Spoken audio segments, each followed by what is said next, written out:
Olá pessoas, aqui quem fala é o Bruno Rocha e eu já tenho meu canudo. Eita. Olá, salve, salve galerinha, aqui quem fala é Isadora Lima e estamos aqui pra conversar um pouco com vocês e saber de vocês que balbúrdia é essa nas universidades. Mas antes disso, eu queria fazer um agradecimento ao pessoal que tá ouvindo aí assiduamente o Pitomba. Queria agradecer a Cris, que mandou mensagens de força pra gente continuar. O Bruno, que de Aracaju e que contribuiu bastante aí na disseminação do programa anterior. E a Joana, também de São Paulo, queria mandar um cheiro forte e agradecer pelas mensagens também carinhosas.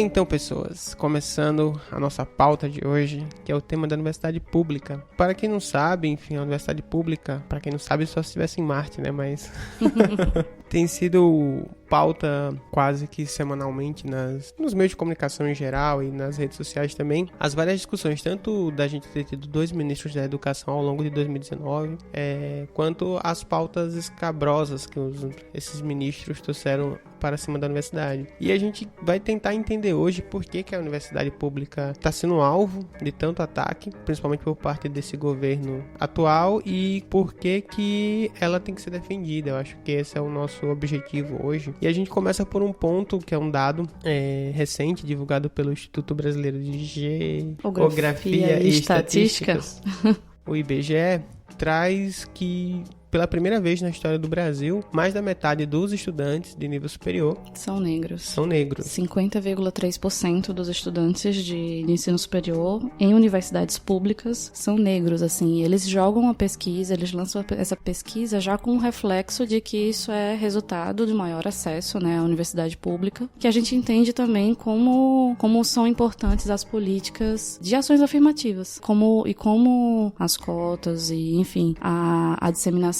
das bolsas permanências são importantes para a gente ter isso como resultado de um dado super importante do IBGE hoje. Para quem tiver interesse em pesquisar o estudo, se adentrar mais no tema, o nome do estudo é Desigualdades por Cor, Raça no Brasil, e tem a parte que aborda a questão do ensino superior.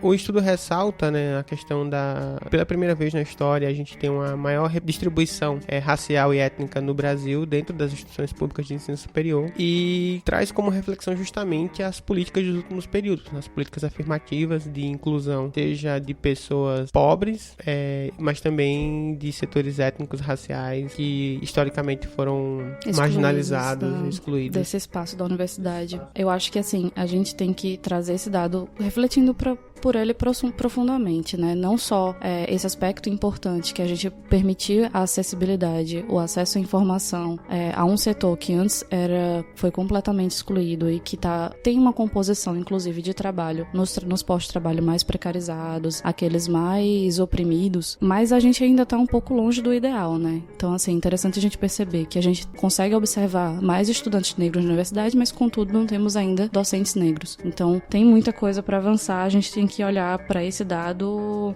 com alguma perspectiva de que ainda é preciso melhorar nessa inclusão, né, de docentes negros, como algo que tenha uma perspectiva de curto, médio e longo prazo, né? Então, assim, eu acho que uma saída pela positiva, a gente pensar como estamos agora, assim como acreditamos que daqui a alguns anos ou décadas, o incentivo a esses estudantes, o incentivo à própria academia, que eles permaneçam na academia, mas também aqueles que hoje, nessa própria geração que a gente tem acesso a fazer parte de um corpo docente numa universidade pública. Eu acho que tem uma coisa que aí eu vou trazer para um espaço de experiência individual de um jovem adulto que, apesar de não ser negro, mas viveu numa experiência periférica com a população majoritariamente negra, é que, assim, não era para mim nem para os meus vizinhos uma perspectiva de entrar na universidade pública. Eu acho que para quem viveu ali a adolescência nos anos 90, acho que a partir de 2004, 2005 é que a coisa muda um pouco de perspectivas, que se abre algumas possibilidades e a gente começa fruto de políticas governamentais, obviamente, mas também fruto de muita luta, fruto de muita briga, tipo, muita resistência, muito enfrentamento. Então é importante pontuar isso, porque de fato a gente começou a ocupar espaços elitizados, né? Elitizados. Eu me lembro dos esforços que eu tive ao estudar na USP. Fiquei 9 anos na USP.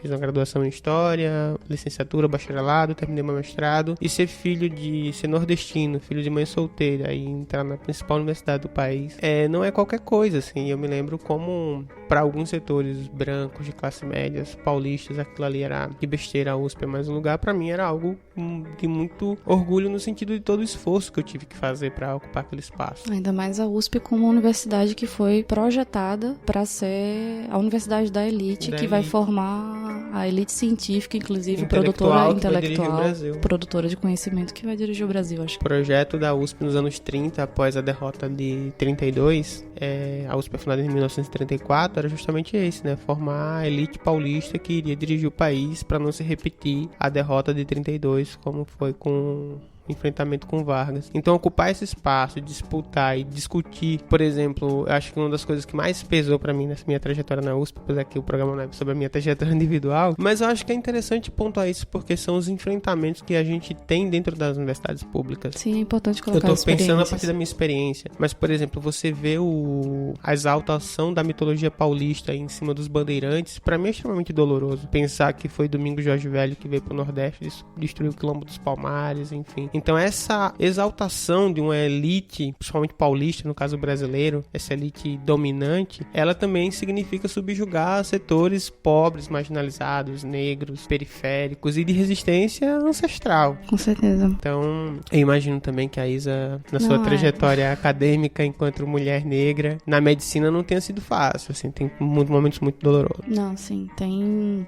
acho que o entrar... Eu acho que eu tive algumas vantagens, assim, em relação à população negra, na forma geral, que eu estudei em escola particular, né, no ensino médio fundamental. Então, o meu nível de acesso já era um pouco diferenciado, mas na universidade pública em si, passei na UFAL em medicina, tinham poucos negros. Eu lembro que dos negros autodeclarados, além de mim, só tinha um outro africano, tinha um africano, na verdade, que vinha desse intercâmbio, né, Brasil-África. Vários estudantes na África muitas vezes têm acesso a essa bolsa, né, aqui no Brasil, e tinham pouquíssimos negros. E de professores negros eu não tinha nenhum. Não lembro de um professor negro. Na verdade, acho que só um professor de urologia. Mas, assim, muito raro, muito raro. Então, a trajetória não estar dentro desse espaço é não ser reconhecida como um ser que deveria estar ali, né? Sempre é muito contraditório, porque você passa pelo processo, você tá ali resistindo, mas o tempo todo as pessoas perguntam se você não é aquilo, você não é médica. Aquele espaço eu não poderia ocupá-lo. Não tá no meu horizonte. Pelas minhas características físicas, pela cor da minha pele, como se eu não tivesse o direito de ocupar aquele espaço. Então, sim, acho que é uma vitória, mas isso também é fruto de muita resistência da gente, e acho que, assim, agora nos últimos anos eu vim olhando pra trás. No ano que eu entrei na UFAL, em 2010, foi o ano que abriu as cotas raciais. E depois de lá, vendo as outras turmas que entraram, tem um colorismo maior, você tem uma acessibilidade maior. E é algo que o atual governo tem tentado combater, né? É esse acesso à população pobre, à população negra do país, à universidade pública, porque é tentar manter um projeto elitista de ensino e educação. É só interessante retomar um ponto aqui, porque, assim, a gente está discutindo acessibilidade, mas o simples acesso por si só não resolve, né? Então a gente tem que discutir também a permanência, porque é isso. Por exemplo, você vai pensar, eu me lembro que quando eu tava no Cefet, a gente prestando, Cefet em Alagoas, Maceió, prestando vestibular pra UFAL, que é a Universidade Federal de Alagoas, e um amigo meu que estudava comigo passou em odontologia, negro, da periferia de Maceió, tudo mais, puto orgulho pra gente, enfim, tava vendo aquele processo e tal, só que tinha um problema muito concreto. Ele tinha que trabalhar, né? Não só trabalhar, o curso era integral e ele precisava de um kit pra fazer o primeiro laboratório lá de aula, que o kit já custava R$1.500 e era individual. E ele simplesmente não tinha esse dinheiro. Então o que a gente foi fazer vaquinha, vai lá com professores pra ver se conseguia tudo mais. Ou seja, entrar na universidade já é uma barreira gigantesca, que a maioria das pessoas não consegue. Permanecer nela, se formar, é uma exigência muito grande. Então, ter políticas de permanência dessas pessoas significa, em muitas situações, ter alojamento, porque tem pessoas que vêm do interior, que não têm condições de estar fazendo uma residência universitária no sentido de moradia, alimentação, mas também bolsas de pesquisa, de permanência, de estudos, de estágios, enfim. Então, pensar essa integração para permitir que essa mão de obra seja formada, porque é extremamente difícil você manter uma vida estudantil e uma vida profissional ao mesmo tempo. Até porque é isso, às vezes as cargas horárias se chocam. Como é que você vai estar dentro de um curso integral e trabalhar? Eu bem sei porque eu fiz a minha graduação inteira trabalhando. Hein? Quantas vezes eu não cheguei à noite, 7 horas, 8 horas da noite, eu já tava dormindo na sala de aula porque era extremamente puxado acordar às 5 da manhã. Aí se faz uma pergunta, né? Então, de fato, pra quem é essa universidade? Então, mas aí a gente entra na discussão na prática que você estava colocando. A pessoa acha que eu não tenho direito. Ela acha que você não tem o dito mérito, né? Mas o mérito é de quem tem esse staff familiar, essa condição onde a família consegue sustentar a pessoa para fazer aquilo ali. Que na prática são setores brancos, de classe média, classe alta, enfim, que conseguiram ocupar esses espaços.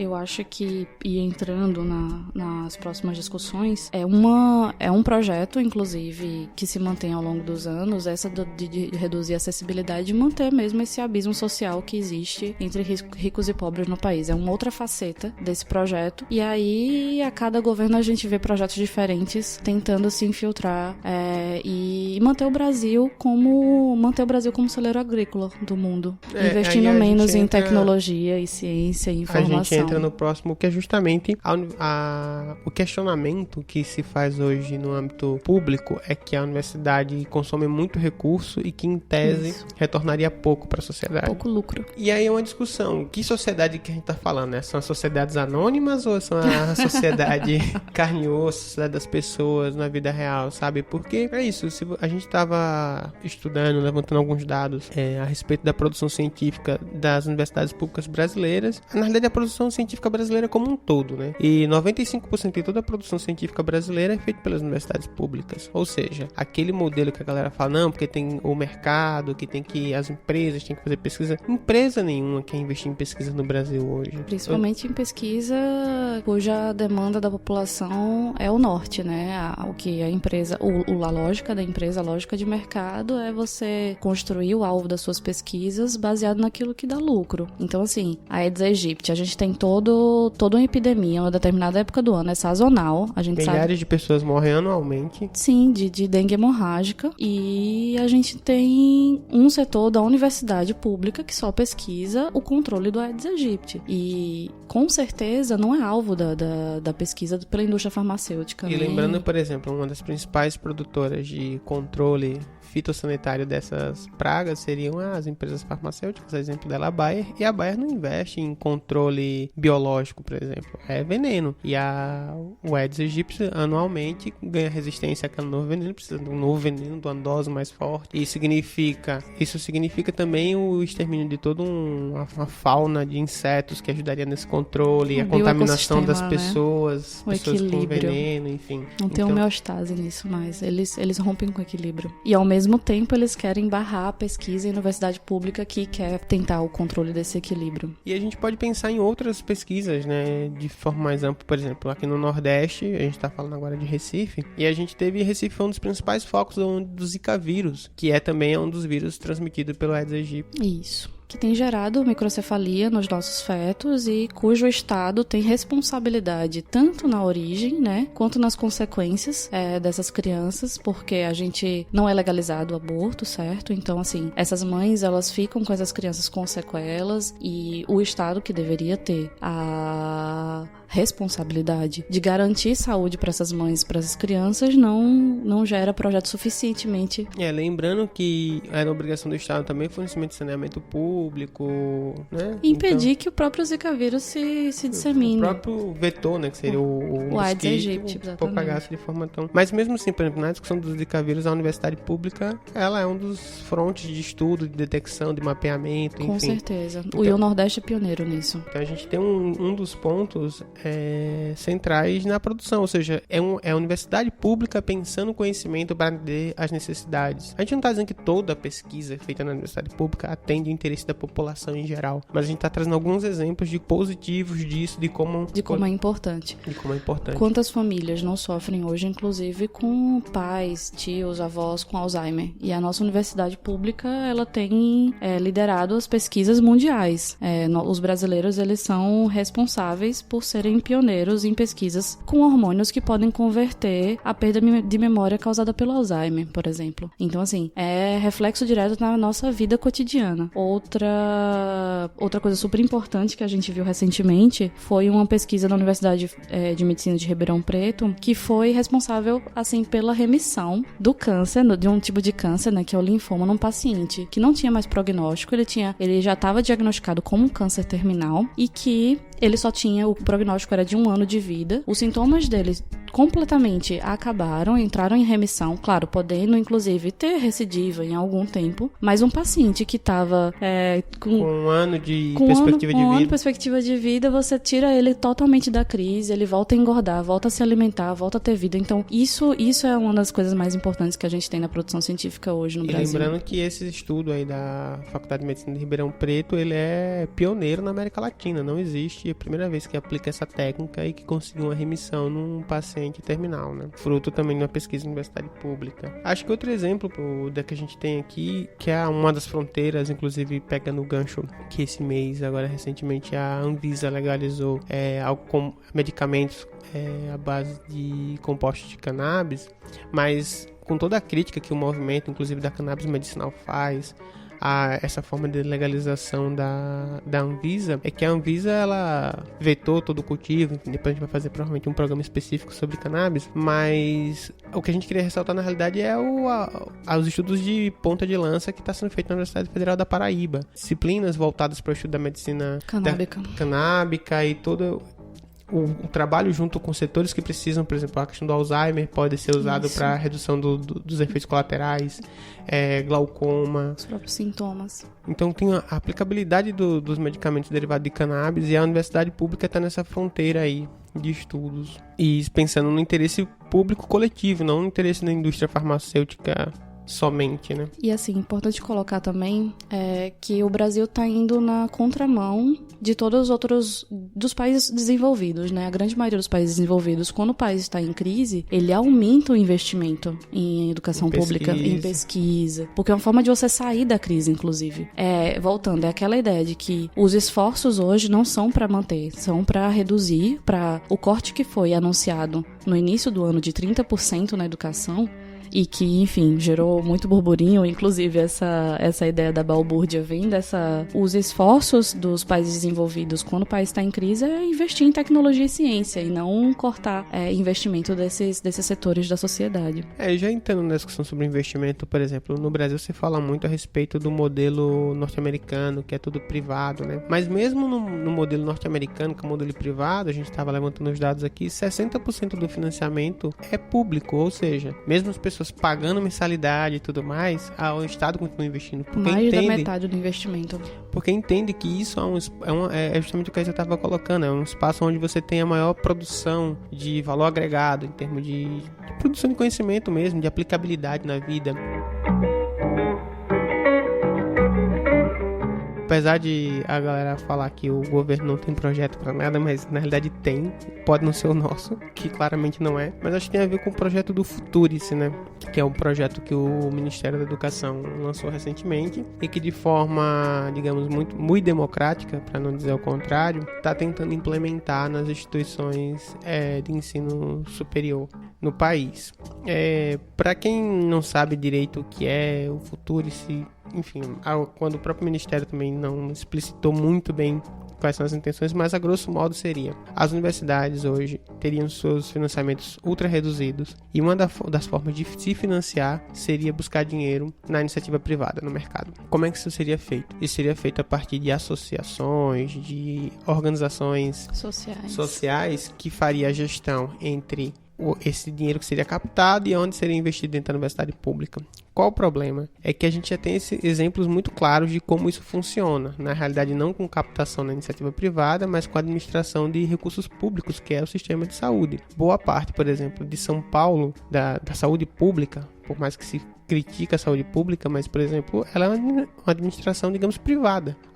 O Estado repassa o recurso para essas organizações sociais que faz a gestão, seja contratação de pessoal, uma terceirização da gestão. E que não melhora. Como se o problema de fato fosse a gestão, a má Estado gestão. é lento, não consegue gerir, enfim, é margem para corrupção. Mas o que a gente vê, por exemplo, no caso das OS, sem citar nomes especificamente aqui, mas que é isso, a gente tem uma quantidade de bilhões de reais transferido para essas organizações, onde tem seus executivos, seus diretores ganhando milhares de reais, totalmente desproporcional, né?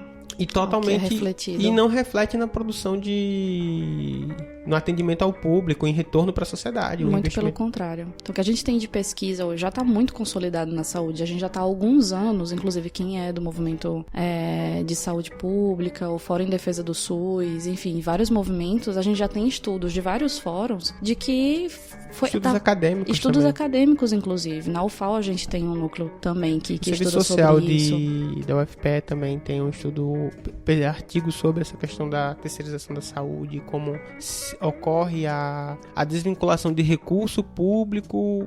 E aí tem a questão da dupla porta de entrada nessas instituições. E a perda de autonomia. E a perda de autonomia. Completamente. Então a gente linka de novo o problema da universidade pública está voltada para as demandas da população, e aí a gente aprofunda essa perda de autonomia colocando e terceirizando essa gestão que é privada. Então, eu vou dar nomes, assim, não tem jeito. A EBSER, inclusive, que foi um modelo do governo passado, para todos os hospitais públicos, hospitais universitários, é um modelo de terceirização da gestão e que, infelizmente, hoje também não reflete diretamente a melhoria na acessibilidade.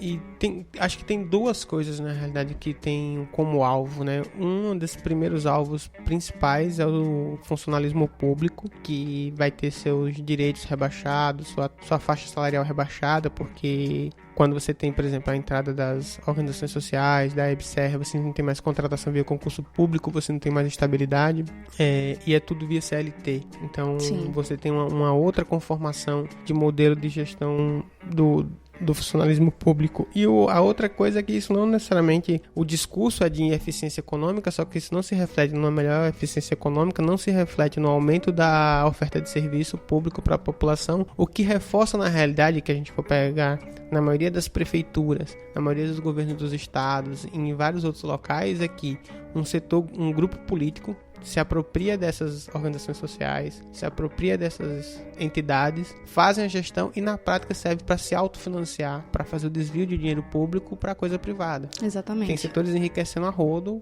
com base nisso, e esses são setores que fazem a gestão, que são os políticos. Exatamente. Por isso que a gente não pode comparar a economia do país à nossa casa, por isso que a gente não pode fazer metáfora de chocolatinho sobre corte de educação pública. Não reflete a nossa vida, não reflete as condições objetivas e diretas. Mas uma coisa que eu queria colocar como absurdo desse projeto do futuro, esse também, é porque é um projeto punitivo. Tu não acha, não? Veja só, você tem algumas universidades com pontuação abaixo, você vai e corta principalmente dessas. É uma inversão da lógica, certo? Você tem um baixo rendimento, que é o que eles dizem. Não, a gente vai cortar porque as universidades estão tendo um baixo rendimento. E aí a gente vai fazer o que com essa universidade? A gente vai acabar com ela, né? Porque a gente vai estar cortando, inclusive, em papel higiênico, em várias outras necessidades diárias, que é um aspecto extremamente punitivo. Então, além do Futurice gerar essa perspectiva de terceirização da gestão, ele ainda acaba punindo os estudantes, os docentes, pelo desempenho cujo reflexo vem justamente do próprio desinvestimento do governo federal. Na realidade, eu acho que o projeto do Futurice, ele tem um misto de vingança com um projeto de neoliberal para as instituições de ensino superior no país, assim, e visa consolidar e aprofundar cada vez mais o aspecto de uma economia capitalista dependente, né, aos centros de produção de tecnologia, conhecimento, tudo mais. Acho que a primeira coisa, assim, é preciso deixar claro, assim, acho que nunca na história do país, apesar de ser um clichê essa frase, a universidade pública esteve tão ameaçada. Nem na época da ditadura militar, porque a ditadura, ela tinha um projeto que era elitização da universidade e de formação tecnicista, ou seja, você vai voltado para a produção de mão de obra e menos para a produção de um corpo crítico.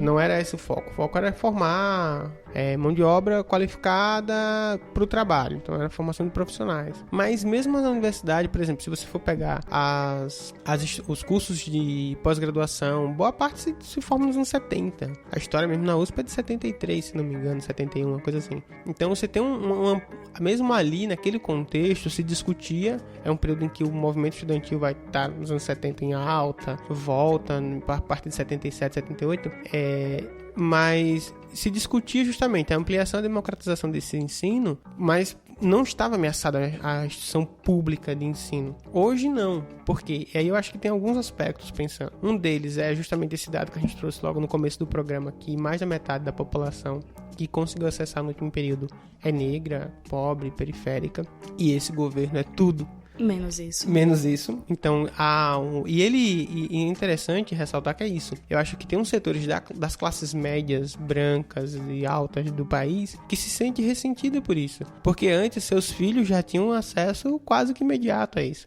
Hoje em dia, quando o seu filho tem que compartilhar um espaço, tem que disputar com um setor que é isso, que não teria o direito de estar naquele espaço, ela se sente incomodada. Então, daí todo o ranço social contra a cota, contra toda a política de afirmativa ou de permanência. Porque é isso, o cara que é de classe média, que tem uma família com condições, ele não precisa de política de permanência para estar na universidade. Quem precisa justamente dos setores mais pauperizados, setores mais pobres, mais historicamente oprimidos e explorados, enfim. Então, o que a gente tem nesse sentido mais social é esse confronto entre esse país que se levantou e que ganhou um protagonismo nos últimos anos e esse setor mais conservador histórico. Isso. E o espaço da universidade se tornou um espaço de disputa importante. É um aspecto do recrudescimento do regime. Assim, a gente percebe que essa falta de diálogo, o governo joga o futuro sem a mínima explicação para a população, inclusive para a comunidade acadêmica. A quem serve isso?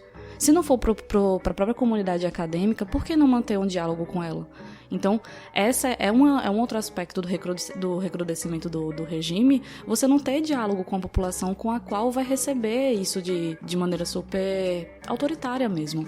Mas eu acho que o governo se apoia numa coisa muito rasteira, tanto da produção dos meios de comunicação, que é isso, tipo, de esculhambar... Fake news. De esculhambar o serviço público, de esculhambar toda a ideia do Estado, né? E aí eu entro no outro aspecto que eu ia abordar, que é a questão da lógica neoliberal em que a gente vive hoje, que toda a existência do Estado, o Estado no neoliberalismo ele serve para uma coisa, para guardar dinheiro, para transferir para os setores ricos da sociedade quando esses fazem merda e quebram. A exemplo da crise de 2008. O sistema bancário quebrou, os estados entraram e em pouco período de tempo injetaram 13 trilhões de dólares na economia mundial, passava Goldman Sachs, os bancos gigantes, bilionários, trilionários da economia mundial. Agora o Estado não pode dar uma Bolsa Família, porque isso aí é privilégio, você tá dando...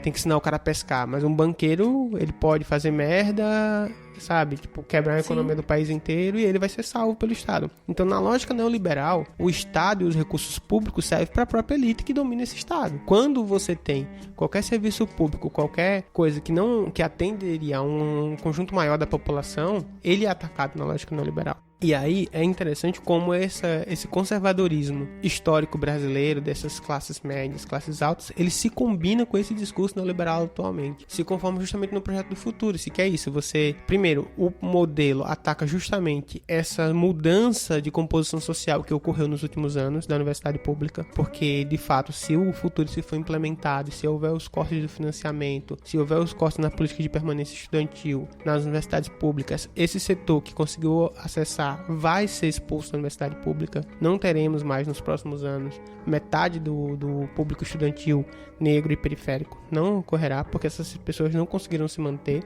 no espaço público. E outro ponto que o governo teria interesse era justamente privatizar a produção de conhecimento, já que as empresas privadas não produzem esse conhecimento, que a iniciativa privada se aproprie desse conhecimento em benefício próprio. Essa é a questão. Então, colocar sob controle das empresas privadas, isso que seria justamente através dessa organização que iria gerir o recurso da universidade, queria decidir para quem contratar. Você acha que alguma empresa privada aí tem interesse em formar um curso, por exemplo, de história forte na universidade pública? Obviamente que não. Puderem queimar os livros, eles vão queimar, assim. E em vários outros setores, por exemplo, sei lá, infectologia. Quem é que tá interessado em doença que só pobre tem, sabe? Onde não tem... Então, e outras coisas, pensando que, tipo, toda essa produção de conhecimento, de arte, de comunicação, a crítica disso, de como a coisa se estabelece, é um bem social fundamental para a gente formar uma sociedade democrática, progressiva,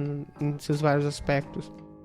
Mas voltando na questão do como seria a ideia do Futurice, né? Tipo, a universidade receberia um recurso básico para se sustentar e esse recurso seria gerido pelas OS, por essa organização de direito privado, e que para fazer qualquer outro tipo de investimento, de ampliação, de pesquisa, teria que recorrer à captação de recursos no mercado e com verba dotada para determinados projetos, enfim. Na prática, inúmeros setores da universidade que trabalha, a universidade se estrutura dentro de um tripé, né? Que é ensino, pesquisa e extensão. Coisa que, por exemplo, quando falam em universidade privada, na prática não seria universidade, seriam faculdades, porque onde as faculdades privadas centram é no ensino, que é onde ela gera recurso porque ela cobra mensalidade. A universidade privada, na sua grande maioria, nos grandes grupos, quase não se tem pesquisa, ou seja, não se produz conhecimento de fundo para a sociedade, e não tem extensão, que é justamente você levar esse conhecimento produzido dentro da universidade para refletir para o público em geral. É uma outra coisa, inclusive, que não fica claro no projeto do Futurice, que é exatamente isso. Até que ponto a OS vai substituir as IFES? Até que ponto as atividades fim das instituições federais serão substituídas pelas OS? Eu acho que o foco central deles é justamente a questão da gestão e da dotação de recursos. Então, por exemplo, você vai contratar um professor ele não teria a sua autonomia de ensino garantida porque ele estaria dentro de um contrato de CLT, e se ele não disser o que a lógica dentro daquela organização Mas esse é o grande perigo. É isso que eu tô querendo mostrar. A questão da autonomia. Esse é o grande perigo. Porque a galera é muito perigoso isso. A galera critica, por exemplo, a questão da estabilidade do servidor público. Mas a estabilidade do servidor público, ela serve justamente para resistir às intempéries do gestor de plantão. Porque toda universidade, toda estrutura de Estado democrática, ela tem um revezamento de poder. Então, por exemplo, dentro da universidade você tem um reitor. O reitor é eleito a cada 3 anos. Dentro do estado, você tem um governador que é eleito dentro da prefeitura. Só que o servidor público, ele tá ali, ele tem estabilidade. Então, se entra, por exemplo, um reitor que quer destruir tudo, alguns setores dentro da universidade, por ter estabilidade, eles conseguem resistir e manter uma estrutura de instituição. Assim, dentro do estado também seria. Quando você quebra essa estabilidade, você bota todo mundo no CLT, todo mundo tá arriscado a ir pra rua. Então não tem como manter uma noção de institucionalidade. Você tá à mercê totalmente ao poder político de plantão. Então a lógica de quebrar a estabilidade do servidor público é justamente em atender interesses políticos desses setores que querem destruir as políticas estatais e institucionais montadas nos últimos anos. Sim. Porque justamente não querem ter essa resistência por dentro do Estado. Setores que vão resistir porque tem condições de resistir. Porque são eles que então, se você tá com a faca no pescoço arriscado e ir pra rua, você não vai resistir. Tenta fazer um movimento de resistência na iniciativa privada contra ataques de direitos. Você não vai conseguir. O setor público tem condições melhores de fazer isso. Daí o ódio contra o serviço público também.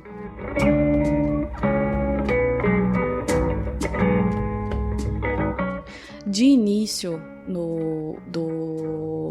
de todo o burburinho sobre o programa Futurice, tem alguns fatos interessantes, assim. O ministro havia comentado inicialmente que os cortes seriam somente para ciências humanas. E aí ele teve que ser corrigido pelo próprio MEC, né, que avisou o seguinte... O corte era geral e restrito. O corte era geral e restrito. A porra é pior do que a gente imagina, é disseminada, é para todos os e é interessante lados. Na gestão, assim, porque...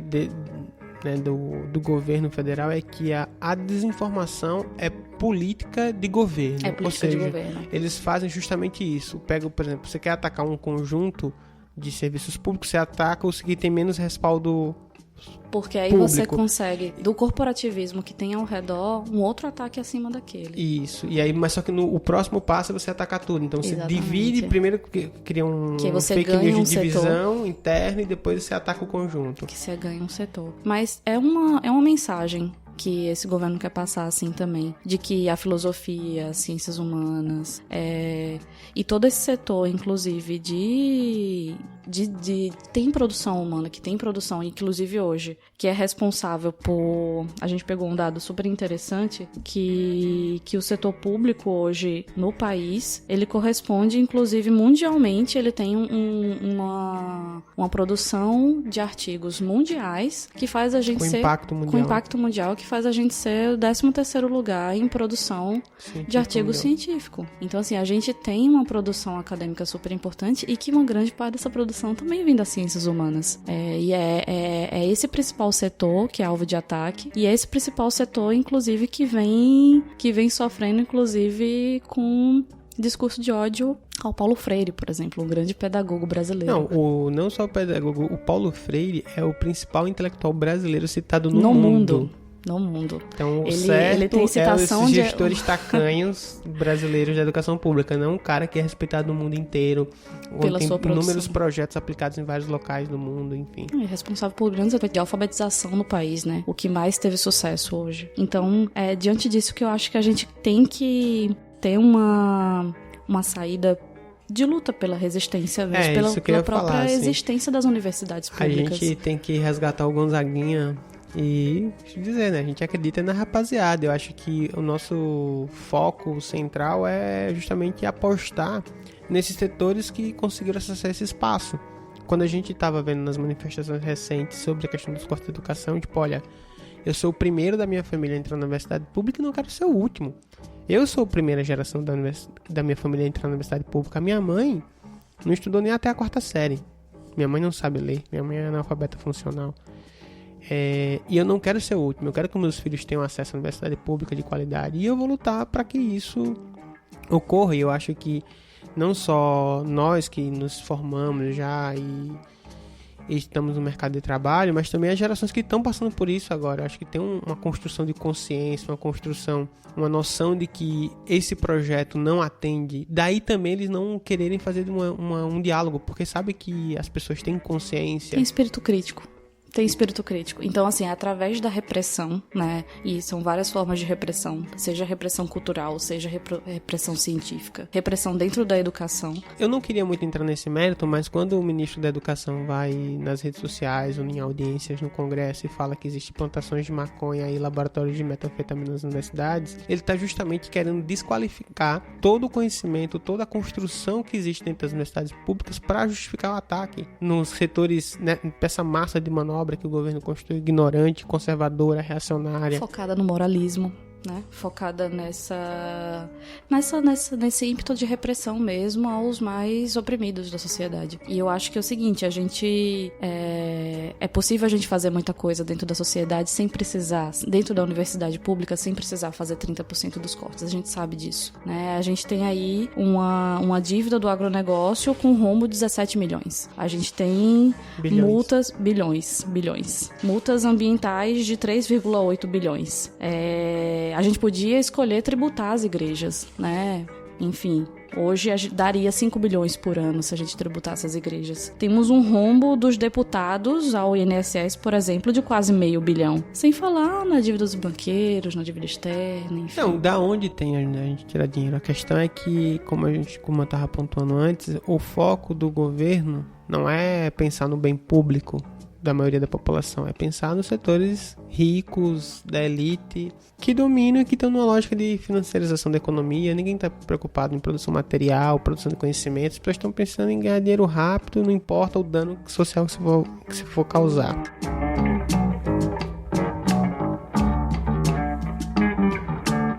A mensagem que fica aqui pra gente no final desse programa é resistir para continuar existindo? Eu acho que sim, eu acho que eu trabalho na universidade pública atualmente, eu sou técnico administrativo na Universidade Federal de Pernambuco, e eu acho que assim, as pessoas, vários estudantes, várias pessoas que eu tenho contato, que eu converso, que eu dialogo, assim, me surpreendem positivamente. E eu acho que tem uma esperança, assim, mas eu acho que o grande desafio nosso, e eu acho que inclusive é um pouco do que a gente está tentando fazer com esse programa aqui, é dizer o seguinte: olha, eu sou fruto desse processo. certo? Eu entendo as contradições dele, que nem eu mesmo coloquei aqui, olha, não foi fácil para mim me formar na USP, mas eu defendo a universidade pública e eu acho que a gente tem muito a avançar. E esse setor que entrou na universidade pública nos últimos anos tem essa responsabilidade em dois sentidos, em lutar efetivamente para garantir que a universidade pública continue existindo e que se amplie dentro das estruturas. E aquilo que você tinha falado, olha, a gente precisa ver refletido no corpo docente a sua composição social. Precisa ter mais professores negros, professores pobres, professores LGBTs, assim como o seu público estudante. É preciso se ampliar esses vários aspectos. E um aspecto fundamental que a gente não pode deixar de lado, que eu acho que é um pouco que explica a nossa derrota política em termos de setor progressista da sociedade, é que a gente parou de fazer uma disputa mais de massa. Então a gente precisa levar cada dia mais para as periferias, para os nossos bairros, para todos os lugares, a defesa da universidade pública. E como é que você faz isso? Trazendo, olha, o que a universidade produz de conhecimento, que é um pouco do que a gente estava falando, olha, tem esses impactos da saúde, mas também a história produz coisas, o serviço social produz coisas para o bem público, a filosofia e todos os campos de ensino da universidade, de pesquisa da universidade. Eu acho que esse é o dois pontos. Uma coisa, se organizar para resistir, para lutar, para manter essa... E aumentar a democratização do ensino também. Né? Então, assim, é olhar para o nosso passado e ver que a gente é fruto dessa geração e que a gente conseguiu alcançar porque tivemos acesso. E esse acesso foi fruto de algumas políticas públicas e que a gente agora tem que resistir para não só não perder isso, como não... ampliar isso. Isso, não só não perder, ampliar e não manter essa lógica de celeiro mundial acéfalo, não produtor de conhecimento e de tecnologia.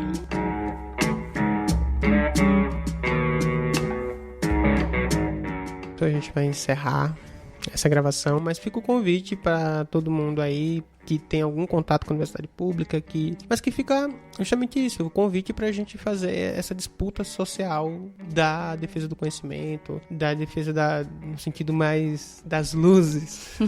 Vamos continuar aí enegrecendo a universidade pública, vamos continuar inclusive enegrecendo vários setores que antes a nossa população negra e pobre da periferia não ocupava. Fica o convite não só para ampliar tudo isso, resistir, continuar lutando, e continuar aí nesse processo de desconstrução dessa ideia que querem colocar pra gente, de que seria uma balbúrdia dentro das universidades, que a gente tem na realidade é muita produção científica. Vamos lutar contra os fake news aí. Continue ouvindo o podcast. Um beijo pra vocês. E fica o convite aí, vocês que querem entrar em contato com a gente tem um perfil no Instagram, @pitombapodcast. Segue a gente lá, sempre quando tem programa novo, novidades a gente posta lá. E se você quiser mandar um e-mail, quiser fazer um comentário pra gente, quiser aparecer o seu nome, sugestões de temas, manda um e-mail para pitombapodcast@gmail.com e continua nos ouvindo. Um abraço para todos. Salve, Até salve. mais.